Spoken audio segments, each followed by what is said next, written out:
por estar con nosotros. Damos la bienvenida en este momento a César Rodríguez. Él es candidato a la Asamblea Nacional por la circunscripción de Pichincha en el Distrito Norte. César, ¿cómo avanza el proceso de Fuerza Ecuador? Fuerza Ecuador es un partido joven liderado por Dalo Bucaram y como binomio presidencial Ramiro Aguilar. ¿Cómo avanza este proceso para la campaña tanto a nivel de Pichincha como a nivel nacional? Muy buenos días, Claudia, un placer estar en su programa y saludar a todos los televidentes. Fuerza Ecuador es un proyecto nuevo en la política ecuatoriana, es un partido que recién fue aprobado y que en la medida en que en mi caso la búsqueda de un espacio político propio, de construir un movimiento que se llamaba Juntos Podemos no fue aprobado, nos dejó en la alternativa de buscar un espacio de expresión en la ciudad de Quito y consideramos que Fuerza Ecuador, una propuesta de la juventud, era un espacio para evidenciar algunas propuestas que queremos hacer para la próxima Asamblea Nacional. Así que ese proceso político está avanzando, es un proceso político que yo creo que algunos no lo ven venir, pero es la fuerza de la juventud. Yo digo, así como en el año 79 la democracia estableció un espacio de salida de la dictadura de la mano de un joven, como fue Jaime Rodríguez Aguilera, cuando toda la casta política ecuatoriana tradicional nunca lo esperaba. Yo creo que en este periodo, recuperar la democracia después de este terrible periodo de concentración de poder, yo creo que va a ser de la mano de un joven que tiene una oportunidad histórica de recuperar la democracia sin tanta César polarización. Rodríguez fue parte de Alianza País, fue asambleísta constituyente, fue asambleísta por parte de Alianza País y después decide desafiliarse y pasar al sector de la oposición. Y después pasa a Juntos Podemos y ahora está en Fuerza Ecuador. ¿Cómo entender este periplo político de Rodríguez? Bueno, este es el espacio de expresión de lo que significó una apuesta histórica, como la mayoría del pueblo ecuatoriano, le apostamos a un cambio que inspiraba y expresaba Alianza País. Cuando esa propuesta política cambia de curso, cuando vemos que una revolución ética termina en el fango de la corrupción, cuando vemos que una propuesta democrática termina en un proceso de concentración autoritaria de poder, nosotros establecimos distancias, marcamos distancias y advertimos al país lo que venía y dimos un paso al costado de esa organización política. Lo dijimos con absoluta claridad al país. Si una revolución que termina siendo una caricatura de revolución traiciona los postulados básicos de una propuesta, es legítimo que quien asumió ese desafío, una vez que no hay las condiciones, indudablemente tengamos libertad de buscar un cambio. Eso lo buscamos constituyendo una organización política que por diversas circunstancias no ha sido posible, y yo creo que en este rato apostar a la juventud es un desafío y yo lo estoy haciendo. Esa es la explicación de por qué estamos acá, porque creemos que en este país, desde la orilla de construir una propuesta unitaria, yo he conocido de manera directa que la clase política tradicional a la hora de definiciones está muy cercana a sus intereses personales, de grupo, antes que a los intereses del país. Y creo que este es un nuevo momento de reconstitución de fuerzas y hacerlo en Fuerza Ecuador, yo creo que es un desafío y ahí estamos. Es un desafío, y cómo convencer al pueblo que son un partido diferente, porque la 10 como tal tiene una carga y un peso específico de la historia del propio Abdalá Bucaram papá y ahora el Abdalá Bucaram hijo. ¿Cómo dotarle de nuevos contenidos que rompan con la idea que sobre todo en Quito, que usted es candidato por Quito, tienen de lo que era el PRE versus Fuerza Ecuador? Bueno, creo que en los hechos es que se va evidenciando esa línea de construcción. Primero ha sido muy claro Dalo Bucaram en establecer una especie de parteaguas entre lo que fue el proceso político liderado por su padre y el proceso político que está liderando actualmente Dalo Bucaram. El que esa vieja guardia de dirigentes políticos del PRE, con el que nosotros no tenemos nada que ver, haya sido claramente establecida incapacidad de participar en este proceso, está mandando un mensaje muy fuerte al Ecuador de que este es un proceso nuevo en el que a un joven como Dalo Bucaram no se lo puede juzgar por el pasado de su padre, hay que juzgarlo por lo que hace, por lo que ha hecho y por lo que piensa hacer en el Ecuador aquí y ahora, y creo que ese es un salto cualitativo que hay que darlo en la sociedad en su conjunto, más allá de los prejuicios. Yo creo que la política está más allá de las estigmatizaciones y el pensamiento y la propuesta es la que tiene que ser juzgada por la ciudadanía, y creo que eso es lo que está pasando. Por ello hay un sostenido crecimiento de Dalo Bucaram en todo el país. Creo que esas son las claves para entender que este es un nuevo tiempo, este es un nuevo proceso, y que lo que ha pasado o dejó de pasar con su padre ha marcado distancias muy claramente Dalo Bucaram en la actualidad. ¿Cuál es la propuesta que ustedes quieren llevar a la Asamblea, César? El binomio ha sido un asambleísta muy reconocido como Ramiro Aguilar, el binomio de Dalo Bucaram, y ustedes ya para la propuesta hacia la Asamblea, ¿qué es lo que quieren plantearle al país?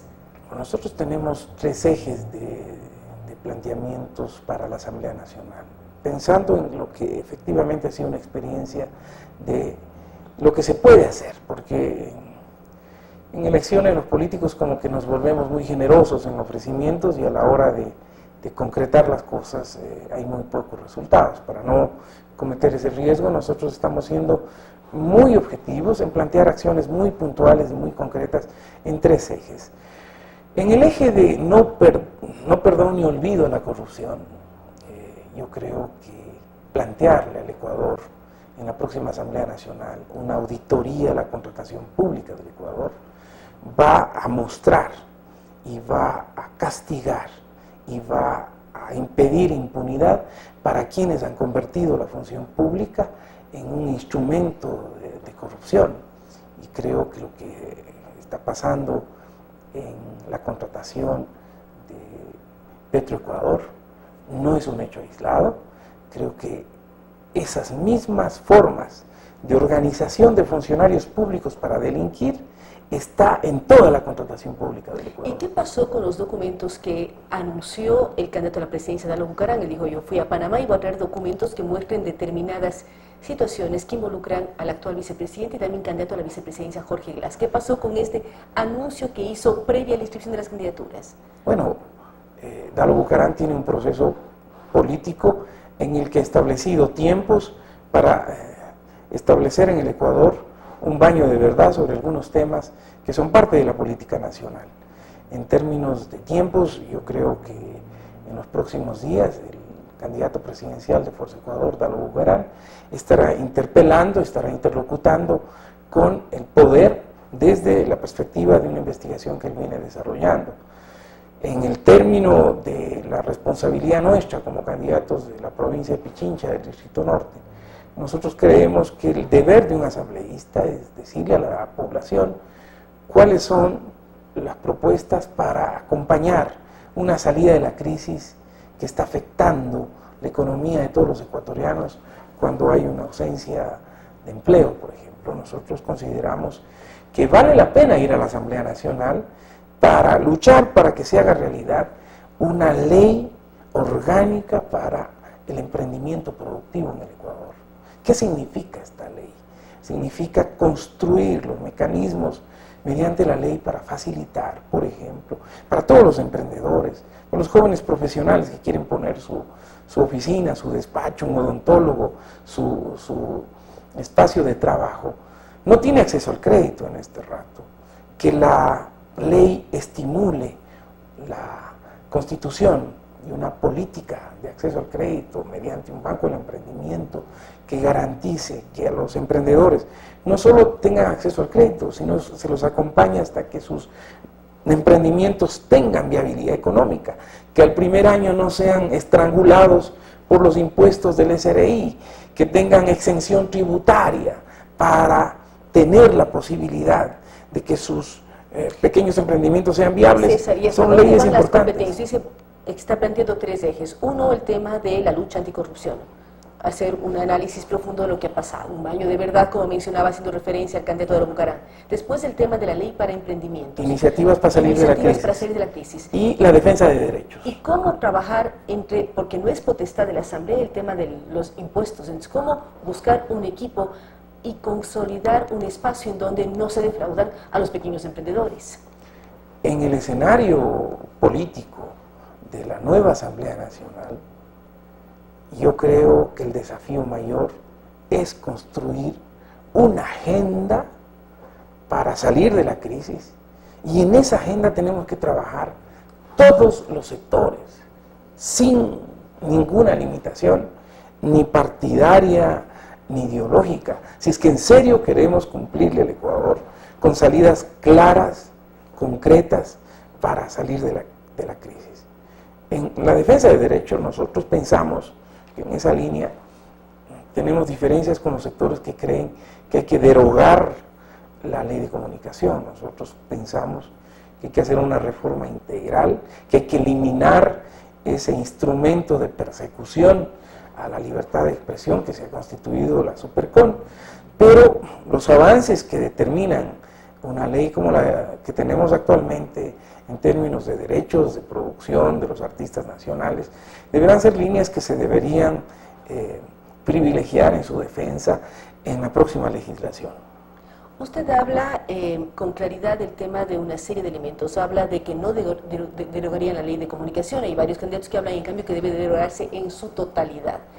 Habla en cambio de que debe suspenderse ciertos espacios. ¿Cómo trabajar y cómo lograr mayorías en la Asamblea? Porque ese es el tema clave, o sea, se puede ofrecer muchas cosas, pero al final se necesita articular una mayoría que posibilite el cambiar leyes, modificar espacios, cambiar procesos. ¿Cómo lograrlo? Usted habla de tres ejes, habla de anticorrupción, habla del tema económico y habla del tema de derechos. Uno de los derechos que siempre se reclama por haber sido conculcado no es por la ley de comunicación, se habla de la libertad de expresión que la tenemos todos los ecuatorianos.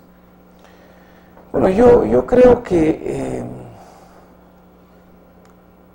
cualquier candidato a la Asamblea que piense que se puede plantear acciones en la Asamblea en solitario está totalmente equivocado.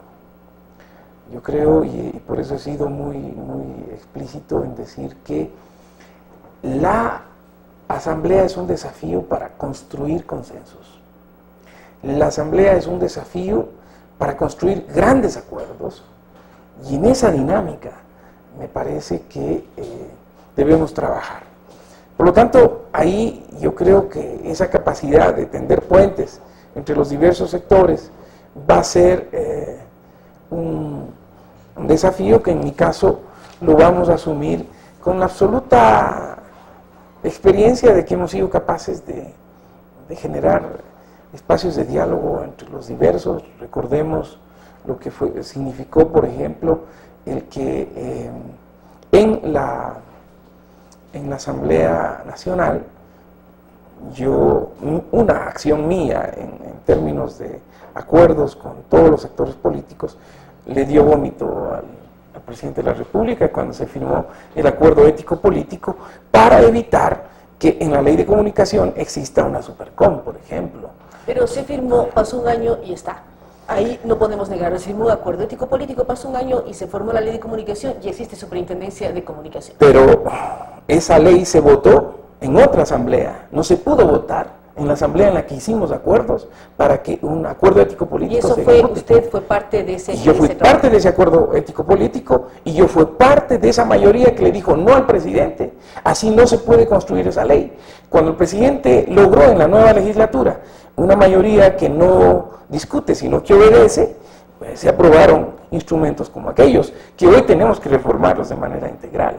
Es decir, yo creo que la experiencia política y la práctica determina que la voluntad de acuerdos es posible siempre y cuando hayan ciudadanos que con una representación en el Parlamento tengan la comprensión de que la participación de los diversos en una línea de acción conjunta no es una especie de traición a los lineamientos políticos, ideológicos del partido, sino la comprensión de que el Ecuador necesita de un gran acuerdo nacional para resolver estos problemas fundamentales en la legislación. Para terminar, César, hoy es las vísperas de la Fundación de Quito. ¿Cómo va a festejar Quito el candidato por el Distrito Norte? Bueno, nosotros estamos festejando Quito visitando a los ciudadanos en sus territorios, en sus casas y en sus barrios, compartiendo algunas iniciativas de festividad que se están desarrollando. Hemos estado en La Libertad este fin de semana, hemos estado en la zona periférica de la ciudad de Quito, en el noroccidente, por la parte alta de la Jaime Roldós Aguilera, lo que significa Katsuki de Velasco, Katsuki de Moncayo, Tenerías, barrios a los que en campaña mucha gente recién se entera que existen, pero que nosotros los hemos convertido en espacios de participación, porque consideramos que Quito no es solo la parte consolidada, sino todos los sectores. Así que en esa línea estamos trabajando. Gracias a César Rodríguez. Recordamos que él es candidato de Fuerza Ecuador por el Distrito Norte. Vamos a una pausa, luego de la cual estaremos dialogando con Pablo Lucio Paredes sobre una nueva iniciativa que habla de ambos lados. Con estas ideas y opiniones, regresamos con Enfoques.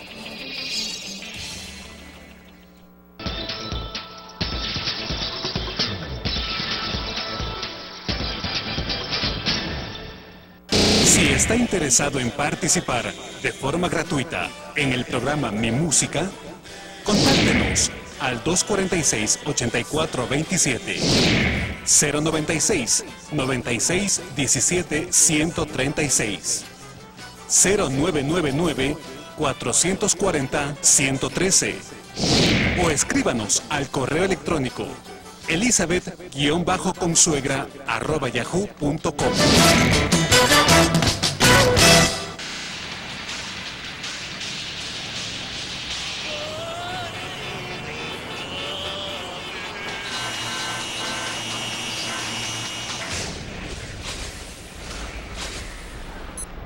Tómelo con calma.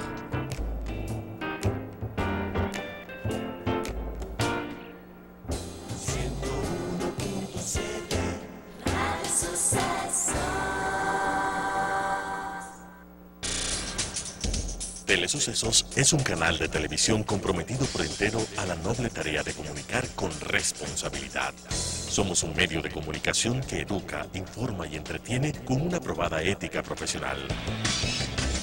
Canal 29 se identifica plenamente con la nueva televisión de vanguardia. Somos Telesucesos, porque Quito TV. Telesucesos es el primer noticiero de texto en la televisión ecuatoriana.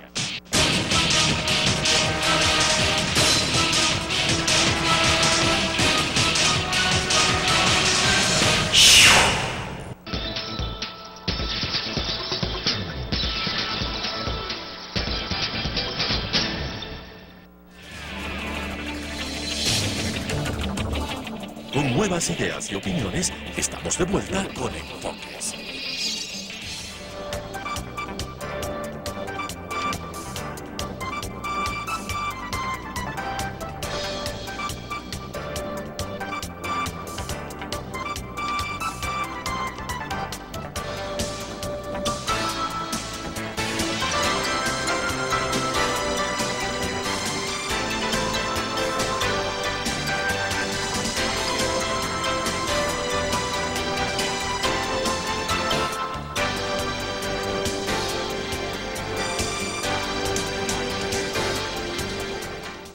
Gracias por continuar con nosotros. Como le habíamos anunciado, damos la bienvenida al economista Pablo Lucio Paredes. Con él vamos a hablar sobre situación económica, pero también de una iniciativa que acaban de presentar a la ciudad y al mundo, denominada Ambos Lados. ¿Qué significa esto de tener una visión de los dos lados a través de plataformas virtuales, en donde lógicamente van a tratar de temas económicos?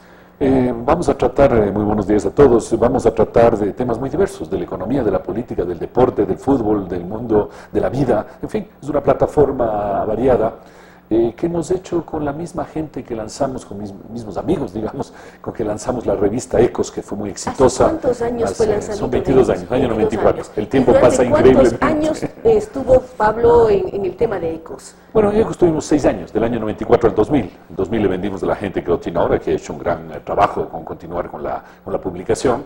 Pero digamos, hemos estado metidos en ese ambiente, así que decidimos ahora ya no hacerlo físico, sino hacerlo virtual. Entonces tenemos un sitio web, tenemos YouTube, tenemos Twitter, tenemos Facebook. Estamos en estos días en el proceso de lanzamiento. El formal fue hace pocos días, pero digamos, estamos en el proceso ya de lanzar. Así que la gente que quiere compartir puede acceder en www.muyfacil.amboslados.com. No hay mucho misterio, es muy fácil. Y la lógica de ambos lados es justamente en todo lo que hacemos, en cualquiera de los medios que he mencionado, es siempre presentar los dos lados de las cosas, ¿no? Porque partíamos de la idea de que muchas veces uno tiende a leer solo lo que le gusta. Lo que uno comparte, dice, ellos están de acuerdo conmigo, entonces yo leo eso. Y a veces uno dice, quiero leer también del otro lado, y ni siquiera sabe dónde encontrar, porque uno se acostumbra a leer solo en un lado. Así que lo que hemos hecho es eso. Tomando de la radio, de la televisión, de la prensa escrita, de las redes sociales, es presentar los dos lados de todas las cosas para que la gente pueda mirar ambos lados y luego cada uno pues hacerse sus propias ideas y criterios, ¿no? Hablando de los dos lados, ¿cómo entender ya en parámetros económicos las nuevas formas de denominar el desempleo? ¿Uno es desempleado o tiene empleo no adecuado? ¿Cómo mirar las nuevas formas que se analizan y cuáles son las cifras reales del país cuando enfrentamos las fiestas de Navidad, fin de año, pero sobre todo elecciones en febrero? No, se ha complicado mucho este tema. Además, en el Ecuador en los últimos 10, 15 años ha habido muchísimos cambios metodológicos, lo que hace que no se puede realmente comparar las cifras de hoy con la de hace 3 años, con la de hace 8, con la de hace 10, etcétera. Entonces, eso ya es una dificultad en sí misma. Y luego hay categorías complicadas. Tenemos, por un lado, los empleos adecuados, que se considera que es la gente que tiene al menos 8 horas diarias de trabajo y al menos un salario básico. ¿Y seguridad social? Eventualmente, pero digamos tiene 8 horas y salario básico. Esa es la categoría más clara, digamos así, ¿no? Y hay apenas 40%, incluso un poquito menos, de los ecuatorianos que tienen empleo adecuado, lo cual es el gran problema del mercado laboral, que apenas 40% de la gente tenga un empleo adecuado. Es más, en los últimos 10 años, en los 10 años de la Revolución Ciudadana, apenas el 25% de los empleos que se han creado son empleos adecuados, ¿no? Apenas el 25%, de 1.800.000 personas que entraron a la población económicamente activa a trabajar o querer trabajar, apenas 400.000 y poco encontraron un empleo adecuado. Y luego tienes una serie de categorías que justamente como no son adecuados, quiere decir que tienen algún tipo de problema. Entonces, gente que quisiera trabajar 8 horas pero que no puede trabajar, que quisiera ganar un básico pero no logra ganar el básico. Luego hay una categoría bien extraña que se llama empleos no remunerados, ¿no? Quiere decir que es gente que trabaja pero no lo remuneran.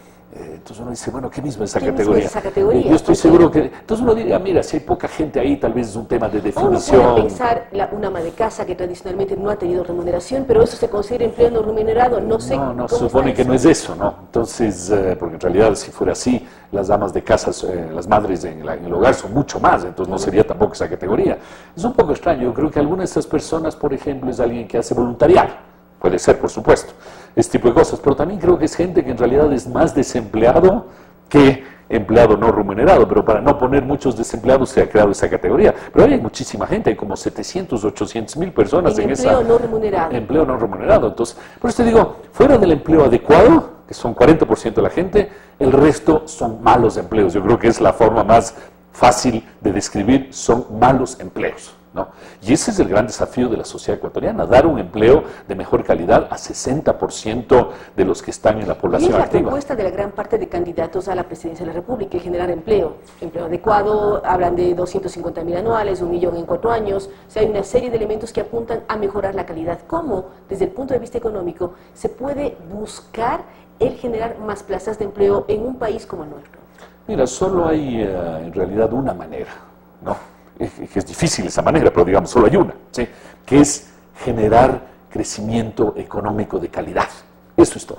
Sí, digo, es todo entre comillas, estoy claro en eso, no Es estoy poniendo así de comillas. simple y así de Claro, complicado. claro, no es que sea fácil, pero digo, el elemento fundamental, porque pensemos que el mercado laboral crece en aproximadamente 2% cada año, tal vez un poquito más, pero redondeemos, alrededor 2% es más fácil, no, crece 2%. Como la población económicamente activa es un poco más de 8 millones, 8 millones y medio, 2% de 8 y medio te da 170,000 personas. Quiere decir que cada año ingresan al mercado laboral 170,000 personas adicionales. Entonces no solo tienes el problema del 60% actual que no tiene buenos empleos, sino además los 170,000 que ingresan cada año. Eso implica que la economía ecuatoriana tiene que crecer al menos alrededor del 5% para dar trabajo a los que ingresan y dar mejor trabajo a los que ya están en el mercado. Es un gran desafío, porque si uno mira la tendencia del Ecuador normal es del orden del 3,5 y Pero pico ahora por va a ser ciento, menos. O sea, vamos a tener un decrecimiento en la economía, entonces la situación se va agravando. Claro, porque este año, por ejemplo, vamos a estar en el menos 2%. Entonces tenemos que pasar de menos 2 a más 5. a más 5, exactamente. 7 puntos, Eso lo es cual una... significa unas cifras extremadamente grandes. Y además en el 2017 hay que poner orden en la economía también. Hay enormes distorsiones en la economía ecuatoriana que deja la revolución ciudadana. Entonces el desafío es muy, muy fuerte. Y obviamente la mejor política económica y la mejor política social y la mejor política de vida es que la gente tenga empleo. Cuando la gente tiene empleo puede empezar a resolver los problemas de su vida. Si no tiene empleo, no tiene las bases para caminar en la vida. Entonces tiene que depender de un regalo del Estado, de alguna cosa por aquí. Entonces el empleo es fundamental. Y como te digo, para eso se necesita crecer al menos 5% de manera sostenida. Porque no es que el Ecuador no ha crecido a ratos 5%, sí, a ratos ha crecido más. Pero el problema es que de manera sostenida no hemos logrado crecer 5%. Tenemos un pico a 6, 7 y luego bajamos al 3. Tenemos por ahí una cosa y luego bajamos. El promedio de los últimos 20 años en el Ecuador está por debajo del 4%. Entonces uno diría, bueno, pero de 3,5, 4 a 5 no hay mucha diferencia. No, hay una gran diferencia, ¿no? Y ese es el gran desafío. Es el gran desafío que tenemos como ecuatorianos, pero al mismo tiempo, cuando hablamos de ver las cosas de los dos lados, ver las dos versiones de la misma historia, ¿cómo mirar década ganada versus década perdida? Probablemente, si uno quiere mirar de ambos lados, los unos van a decir lo uno y los otros van a decir lo otro, y la mitad está que tenemos una década desperdiciada. ¿Sí? Que hemos tenido enormes recursos, enormes oportunidades y no hemos logrado lo que debíamos lograr, y uno de esos campos es justamente el empleo, ¿no? Porque el empleo es algo concreto, porque a veces uno dice, y el PIB y el crecimiento, bueno, ahí uno puede discutir si la cifra está bien, si está mal, cómo se calcula, pero el empleo es una cosa muy sencilla, o la gente tiene buen empleo o no tiene, no hay tanto misterio. Entonces yo creo que ese es el gran desafío del Ecuador, y lo que ha pasado mirando justamente a ambos lados, si se quiere, es que mirando en un lado, hemos tenido un énfasis en el gobierno excesivo. O sea, la visión ha sido, el gobierno es el centro de la sociedad, el gobierno crea empleos, el gobierno invierte, el gobierno hace todo. No, así no se puede generar crecimiento de buena calidad. El empleo de buena calidad lo genera el sector privado, obviamente con apoyo del Estado, pero es el sector privado el que genera empleos de calidad y además sostenible y que generan productividad. Ese es el gran desafío del Ecuador, de pasar de un modelo centrado en el Estado a un modelo centrado en la iniciativa de la gente, con apoyo del Estado. No es que el Estado no tiene nada que hacer, por supuesto que sí, el Estado tiene cosas que hacer, pero el Estado no puede ser el centro de la sociedad. Y por eso a mí, que miro la política un poco más de lejos, siempre me llama la atención, es casi inevitable, así mismo es la política, de todos los candidatos que dicen, yo sé, nosotros con mi binomio, nosotros con nuestra gente, sabemos cómo cambiar el país, ¿no? No es el candidato que tiene que cambiar el país, es la gente que cambia el país. El discurso debería ser ese. Nosotros lo que vamos a hacer es apoyar a que la gente pueda caminar en la vida, y la gente cambiar, y la gente evolucionar, y la gente tomar sus iniciativas. No es el político el que cambia, No es el político, pero el político traza las líneas de la cancha. Pablo también es apasionado por el tema deportivo, sí, traza las líneas. Y felicitaciones a Barcelona a propósito. A Barcelona consiguió su 15 su estrella. Y lágrimas para la Liga, sí. A Liga no le fue tan bien en el campeonato. Muy amable tus palabras, no le fue tan bien, es excesivamente bondadoso para la Liga. Pero, sí, no, tú decías, no, obviamente Pone hay las reglas. Las reglas, y claro. hacia allá quisiéramos ir un poco. Pone las reglas y en este momento hay preocupación porque hay una nueva una nueva ley económica urgente sobre el tema de la plusvalía, en donde habla de una nueva redistribución del gobierno. ¿Cómo entender eso vísperas de que un gobierno termine su mandato? Quedan apenas 6 meses. Mira, primero por lógica, los gobiernos al final de su mandato deberían hacer las cosas básicas que hay que hacer y no tratar de meter nuevos cambios importantes. Debería asegurarse que el siguiente recibe una situación razonable, manejable. Eso es lo que debería asegurarse. Al final, sí, eso de dejar la mesa servida o no servida, ¿no es cierto? Hay que dejar la mesa servida, eso es importante. Porque el país continúa, no es cuestión de que un continúa, día hay cambio exacto, de gobierno y el país se para, exactamente, ¿no? entonces dejar la mesa servida es muy importante y además es ético, no solo que es muy importante ahora que se habla tanto del pacto ético y tanta cosa. Lo ético es dejar la mesa servida, pero no es meterse en nuevas complicaciones de cosas que hay que dejar, que si alguien quiere hacerlo, bueno, debería la discusión venir en la siguiente etapa, y me parece que la ley de plusvalía es una complicación más de las adicionales que ya se ha introducido en el país estos 10 años. No es necesario en el país que entremos en estas complicaciones. Esa ley debería archivarse y si alguien la quiere retomar, que se la retome en el próximo gobierno, en la próxima legislatura, lo que sea, ¿no? Pero no es así. Yo creo que el gobierno hasta última hora va a querer seguir metiendo sus cuñas, sus ideas, sus visiones, las cosas que no ha podido hacer, meterles esas cuñas a última hora, ¿no?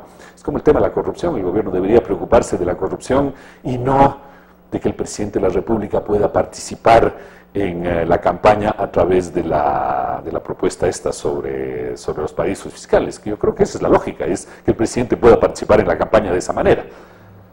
Lo que debería preocuparse es del tema de la corrupción, eso sí, porque es un tema de país. El otro es un tema secundario, pero preocupémonos de lo fundamental. Es un tema de país, no importa si se llevan la plata o no se lleva, no deben llevarse, punto. Exactamente. A donde quiera que sea la sea. parte del mundo. Exactamente. ¿Y por qué involucrar de una manera directa a quienes pueden ser candidatos o funcionarios? Si en un momento dado alguien es un empresario exitoso y tiene inversiones en otras partes del mundo, es decisión de esa persona y no son gastos públicos que han sido o dineros públicos que han sido mal manejados. Uno ve corrupción en otros países y nada de eso se ha movido a través, creo yo, aparentemente, a través de la prensa. Uno dice, no se ha movido a través de Panamá y de los paraísos fiscales, el caso de Brasil mismo.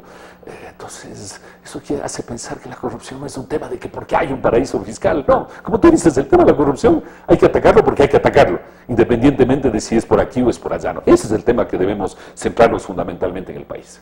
Hay una serie de temas que son los centrales. ¿Cómo apuntar a que un nuevo gobierno sea menos centralista y menos estatista que otros? Hay muchas ofertas de campaña, pero ¿cómo como ciudadanos exigir cambios? Porque la responsabilidad está en los ciudadanos. Lo que decía Pablo, no es cuestión que el gobierno ofrezca o no ofrezca, los ciudadanos somos los que decidimos en último momento.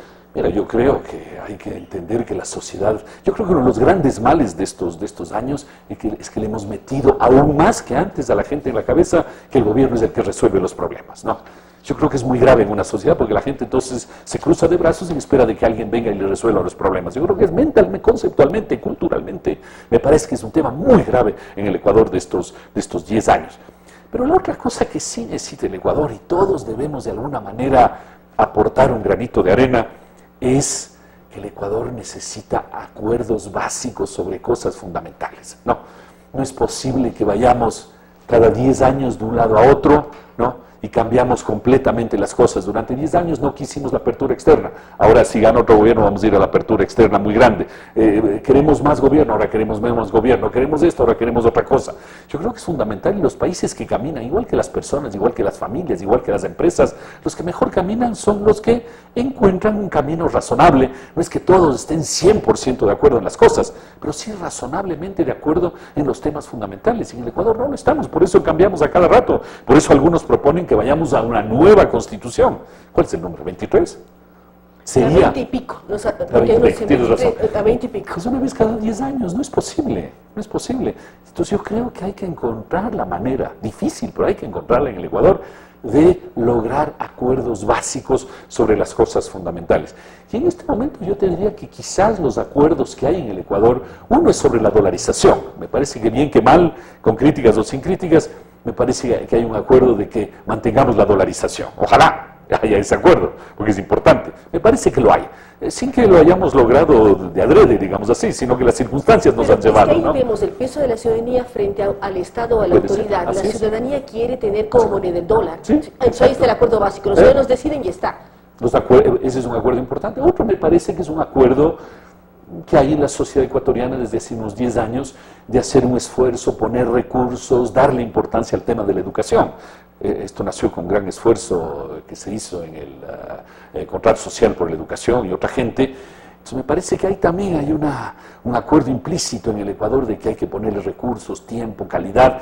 Creo que es importante, ¿no? Entonces nos quedan otra serie de temas importantes que hay que llegar a acuerdos. Creo que los países como Chile, como Perú, con una cantidad de problemas en todas partes, por supuesto, pero como Chile, como Perú, como Colombia, creo que el trasfondo es tenemos acuerdos básicos sobre ciertas cosas, ¿no? Políticas de Estado a largo plazo que no son cambiados por el gobierno de turno. Sí. O que pueden modificarlas un poco, pero no aquello de radicalmente. la Constitución, no mejoramos como país teniendo cada 10 años constituciones nuevas. Así es. Así es, gracias a Pablo Lucio Paredes por estar Claudia, con nosotros. Como le hemos hablado de varios temas. Primero, el punto clave, como él señala, es tener acuerdos básicos, que los mandatarios, también lo señala Pablo Lucio, no sean quienes deciden por el pueblo tiene que decidir y enseñar a los mandatarios cuáles son sus necesidades y sus opciones. No se cambia un país cada 10 años con nuevas constituciones, pero es clave el tema de los acuerdos. Además nos invita a ser parte de lo que sería esta plataforma denominada Ambos Lados, en donde van a buscar el mismo grupo que generó Ecos en el siglo pasado, tener un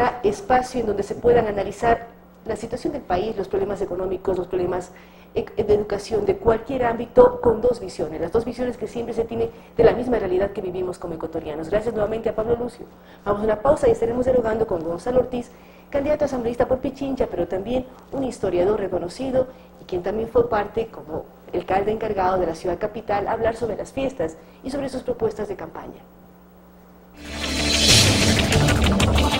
Con estas ideas y opiniones, regresamos con Enfoques.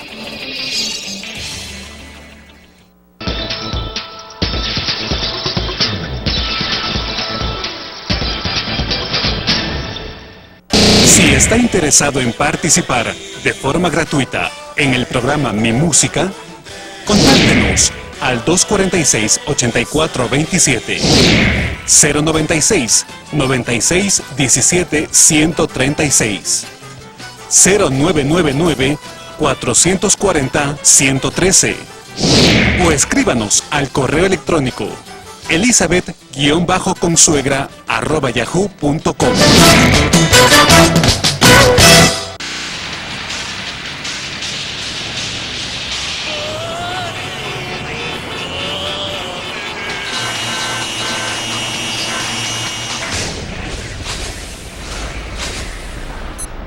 Tómelo con calma.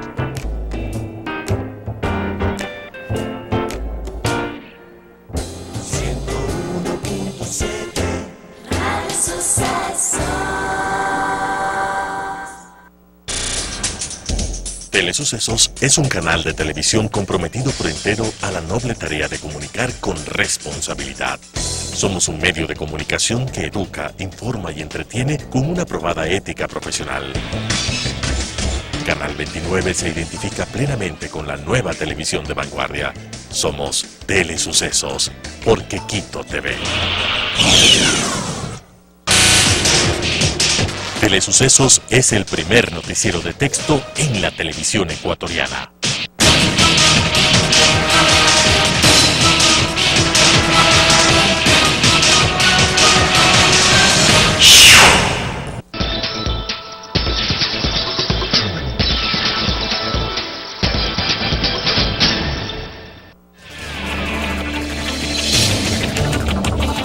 Con nuevas ideas y opiniones, estamos de vuelta con Enfoques.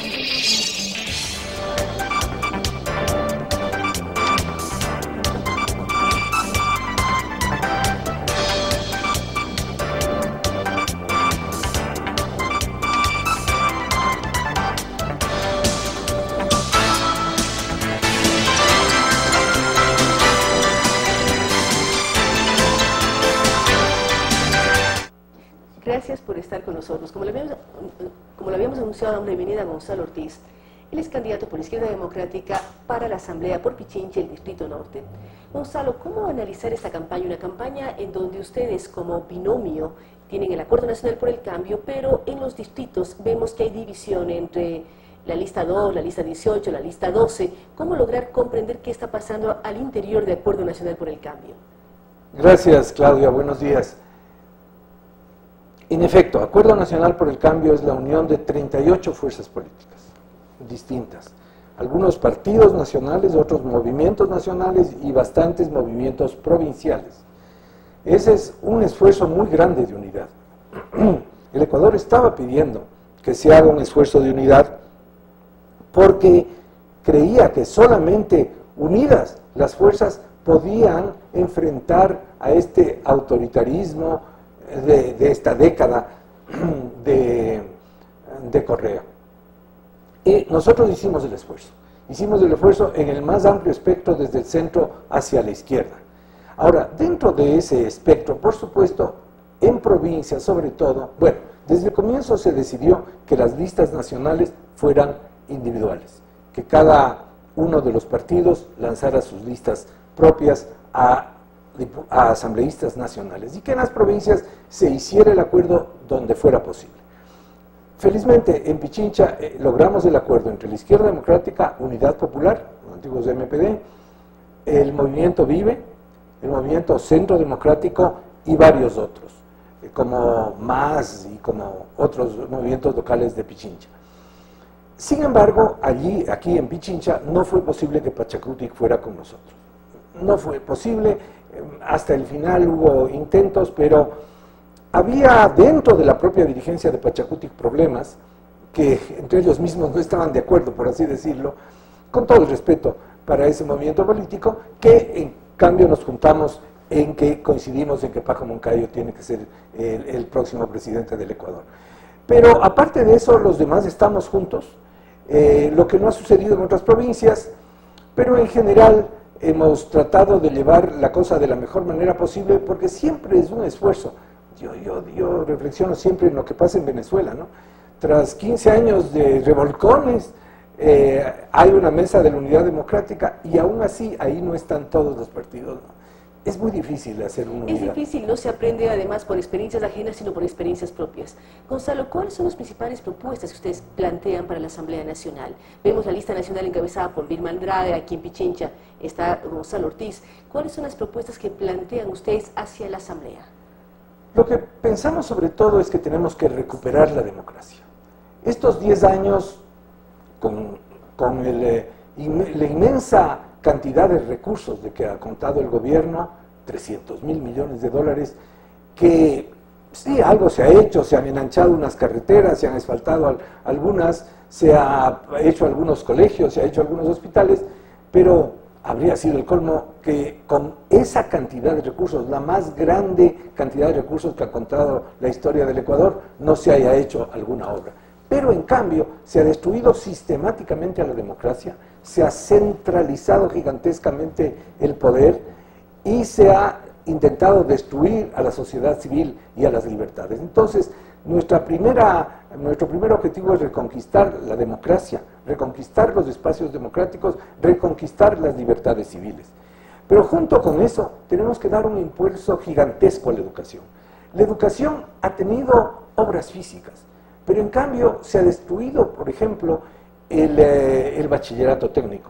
Actualmente hay un bachillerato general en que los estudiantes salen como unos todólogos que no saben prácticamente algunas de las cosas básicas que les podrían permitir llegar a la universidad. Y no hay la opción de tener un oficio, que es lo que daba el bachillerato técnico a lo largo de los años. Hay que recuperar el bachillerato técnico y hay que recuperar la posibilidad de que los estudiantes sigan la profesión para la que tienen una vocación, que no sea como ahora, que quieren seguir odontología y les mandan a estudiar agropecuaria y en otra ciudad del Ecuador, que quieren estudiar medicina y tienen que estudiar mecánica de aviación en La Tacunga. Esta obligación impuesta por el Estado hasta de lo que deben estudiar los chicos de la escuela es una de las frustraciones más grandes para las familias del Ecuador que queremos cambiar. Tenemos que cambiar también la ley de educación superior, tenemos que reformar lo que hace el CENESID. El CENESID no debe categorizar las universidades, debe sí acreditarlas, pero no categorizarlas con este criterio muchas veces político que ha estado usando el CENESID en los últimos años. Entonces, educación es un gran campo de trabajo y el otro es la revolución productiva que tenemos que hacer, una verdadera reactivación. El Ecuador es una potencia o debería ser una potencia agroindustrial, en que se junte la producción agrícola con la producción industrial para exportar un valor agregado. Este es uno de los planteamientos básicos de Paco Moncayo, y en la Asamblea lo que tenemos que hacer es dictar las leyes para que eso pueda ser posible. Un tercer campo, obviamente, es la fiscalización. Es necesario fiscalizar al próximo gobierno y es necesario también fiscalizar al actual, porque el actual ha tenido la connivencia de las autoridades de control que le han permitido hacer todo. Solo con el esfuerzo de la sociedad civil se ha logrado saber algo de la corrupción, y cuando ya se empieza a descubrir es que el gobierno se pone a tratar de aparentar que son ellos los que han descubierto estos inmensos negociados. Como son una serie de elementos, es decir, ustedes hablan de 4 ejes fundamentales que llevarían. Hoy Quito está en las vísperas de celebrar su fundación. Gonzalo Ortiz es sobre todo historiador, aunque ha sido político, tiene una serie de características, pero su gran parte de su vida está dedicada a la historia. Creo que soy el único candidato, de los pocos ecuatorianos, perdonen la falta de modestia, que soy miembro de la Academia de la Lengua y de la Academia de Historia. Y el único candidato que tiene estas dos condiciones. Estas dos condiciones, pero como recordar este tema, aquí en Quito, viviendo, siendo candidato del Distrito Norte, ha sido alcalde, vicealcalde, concejal, ¿cómo recordar y cómo vivir estas fiestas que muchos se quejan de que perdieron brillo y lustre sin el funcionamiento de la Plaza Jesús del Gran Poder? De la feria en la Plaza de Toros Quito. Sí, eso le daba una característica muy especial a las fiestas, pero ya que hubo ese referendo en que ganó por muy poco el que no haya toros en Quito, es curioso, eso ha llevado al desarrollo de otras ferias en plazas cercanas, Machachi, La Tacunga, y que se hagan festejos que no tienen la muerte del toro, como los de la Plaza Belmonte. Pero una cosa que tenemos que recordar, las sociedades cambian. La fiesta de Quito del 6 de diciembre no ha habido toda la historia. En los años 50, hasta los años 50, la gran fiesta de Quito era el 24 de mayo. La gran fiesta de Quito. Es allí cuando se hacían desfiles, bailes populares. Mira, que además era fiesta nacional. El 6 de diciembre pasaba con una sesión solemne. ¿Desde nomás, cuándo empezó a festejarse el cumpleaños de Quito? Porque es el cumpleaños desde de la los 60, desde 1960. Y fue coincidente tanto la inauguración de la Plaza de Toros Quito y la primera feria taurina con al mismo tiempo esta iniciativa que en parte nació en Últimas Noticias, en ese diario quiteño, de hacerle la serenata a la ciudad. Esta idea de César Larrea, de Jorge Rivadeneira, tenía que hacerse el 5 de diciembre, que así como se le da una serenata a una novia, una cosa que era muy común en esa época, de dar serenos a las novias, o a las que uno quería que llegaran a ser novias. A los pretendientes, que buscaban a la pretendida. Exactamente, que lo mismo se hiciera con la ciudad. Y allí comenzó, tomó un auge rapidísimo, en el 61, en el 62 ya era una cosa popular, no solo pequeños grupos yendo al Palacio de Gobierno o donde el alcalde o a los medios de comunicación, sino que ya empezó a extenderse con las fiestas en los barrios. Y durante 2 décadas por lo menos, estas fiestas nocturnas fueron extremadamente agradables. En los barrios se sentía una apertura hacia los propios y los extraños, y se bailaba en santa paz.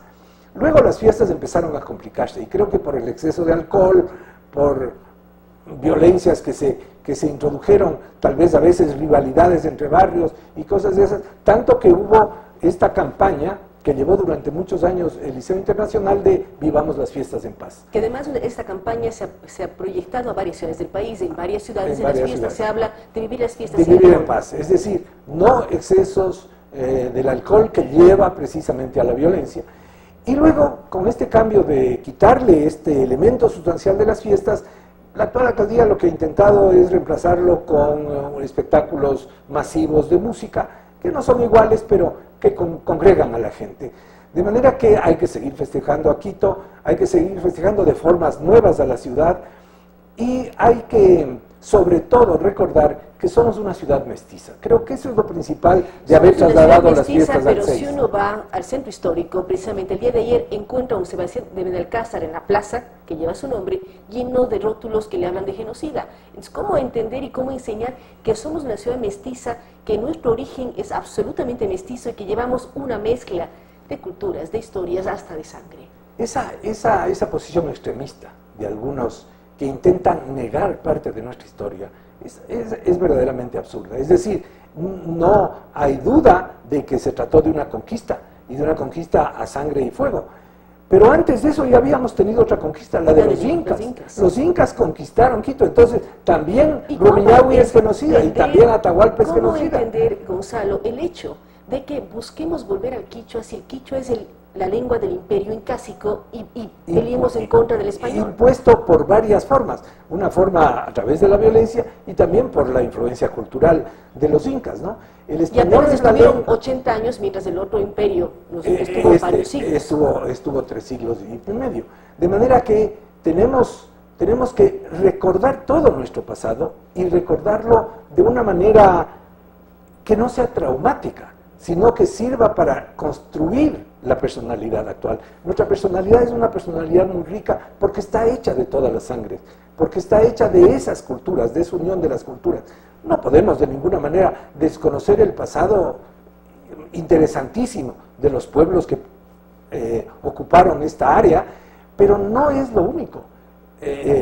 Estas maravillas de la arquitectura colonial que ustedes están pasando en el fondo de nuestra pantalla, esta riqueza de la que somos tan orgullosos, que es nuestro centro histórico, es producto de ese mestizaje, es producto de la habilidad de los artesanos indígenas y de un concepto del arte, que es el concepto del arte barroco y después del arte manierista y del neoclásico, que se fueron juntando en una ciudad histórica que originalmente fue fundada por los españoles.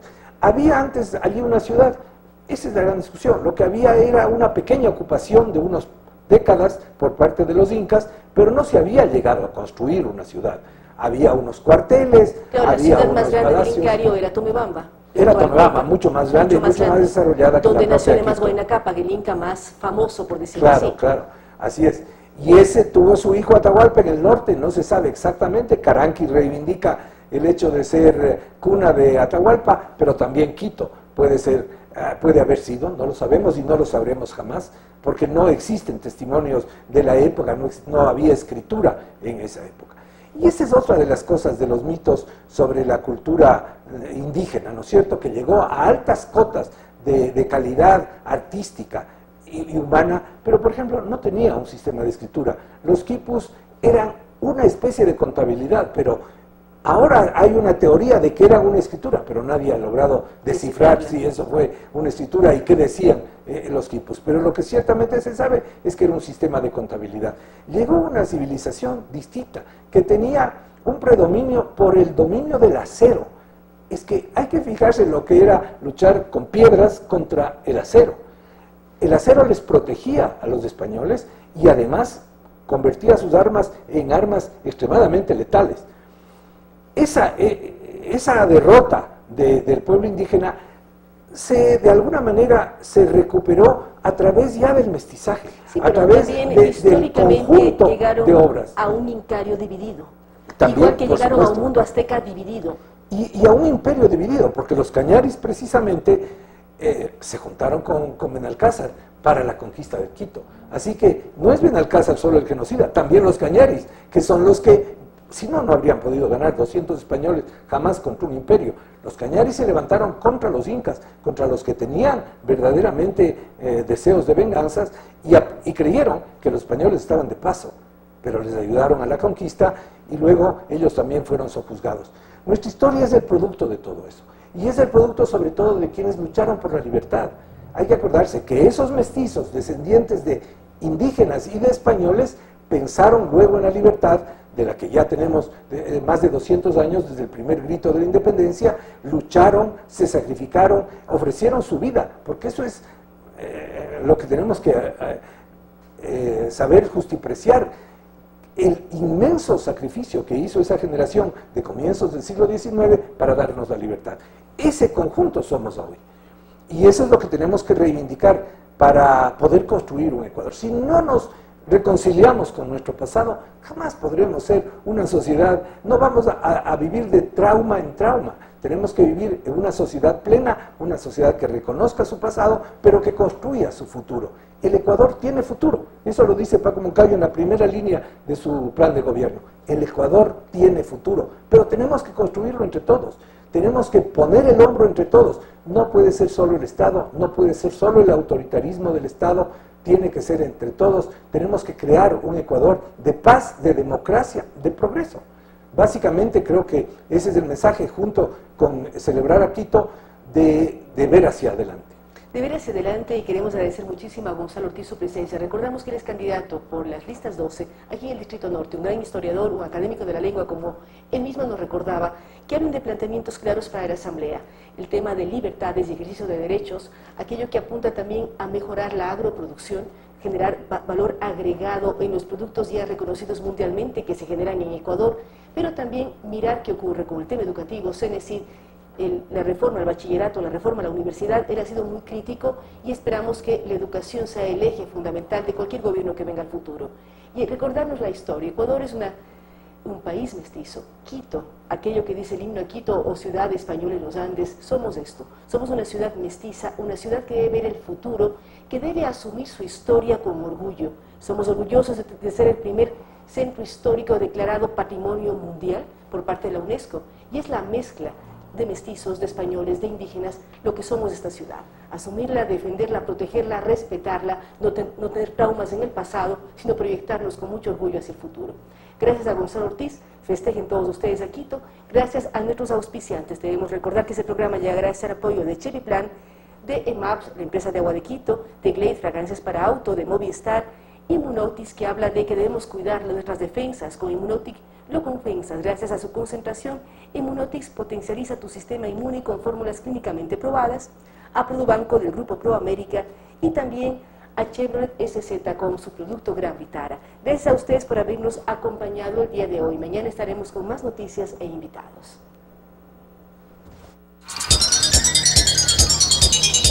Las opiniones vertidas en este espacio por la producción y dirección del programa son de exclusiva responsabilidad de sus autores y de quienes intervienen en ellos.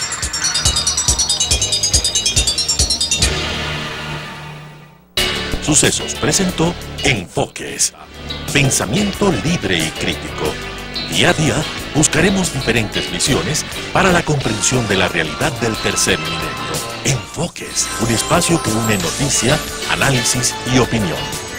Hasta la próxima.